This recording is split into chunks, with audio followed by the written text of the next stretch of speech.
खबर आपको दें, कहूटा PP7 ज़िमनी इंतखाब का ये मार्का था जिसमें दोबारा गिनती का मामला। रिटर्निंग ऑफिसर का मुस्तरद शुदा वोटों की दोबारा गिनती का हुक्म। सिर्फ मुस्तरद शुदा वोटों की गिनती ही दोबारा होगी। RO ऑफिस की जानिब से कहा गया है पूरे हल्के के 266 पोलिंग स्टेशन की गिनती नहीं हो सकती। ये भी याद रहे कि तहरीक इंसाफ को यहाँ से शिकस्त हुई थी और मार्जिन बहुत कम था, सिर्फ 49 वोटों का। तफसीलात जान लेते हैं, हमारे नुमाइंदे मंसूर सत्ती हमारे साथ मौजूद हैं। मंसूर, बताएगा।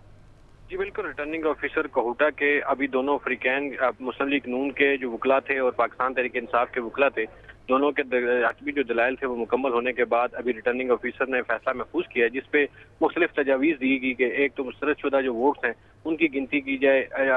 जो PTI के उम्मीदवार थे उनकी जानिब से, ताहम मुस्लिम लीग नून ने एतराज़ उठाया कि किसी किस्म की गिनती दोबारा नहीं होनी चाहिए। फिर 20 हल्कों की जो पोलिंग स्टेशन से 20 पोलिंग स्टेशन उसकी कहा गया कि उसकी गिनती की जाए, लेकिन उस पर भी मुस्लिम लीग नून के वकला ने एतराज़ात उठाया। फिर बाकायदा तौर पर रिटर्निंग ऑफिसर ने दोनों अफ्रीकैन को कहा कि आप मशावरत करके बताएं आप क्या चाहते हैं, किस हवाले से क्या आपको यहाँ से उम्मीद है, तवक्को की जा रही है। जिस पर उनका PTI के जो उम्मीदवार हैं, उनकी जो वकील हैं, उनकी जानिब से कहा गया कि पूरे हल्के की जो है वोटिंग की जाए। पूरे जितने भी 266 पोलिंग स्टेशन थे, तमाम पोलिंग स्टेशन की जो वोट हैं उनकी दोबारा रिकाउंटिंग की जाए, ताकि दूध का दूध और पानी का पानी हो। जिस पर मुस्लिम लीग नून के जो वकला थे उन्होंने एतराज़ उठाया, जिसके बाद अभी जो है RO ने, रिटर्निंग ऑफिसर ने आपसे कुछ देर पहले ये फैसला महफूज कर लिया है कि क्या पूरे हल्के में रिकाउंटिंग होगी, तमाम पोलिंग स्टेशन की रिकाउंटिंग होगी या नहीं होगी। इस पर फैसला अब महफूज कर लिया गया है और ये फैसला जो है आपसे कुछ देर बाद सुनाया जाएगा। बिल्कुल ठीक है, कुछ देर के बाद ये फैसला सुनाया जाएगा। मंसूर सत्ती, आपने अपडेट किया, आपका शुक्रिया।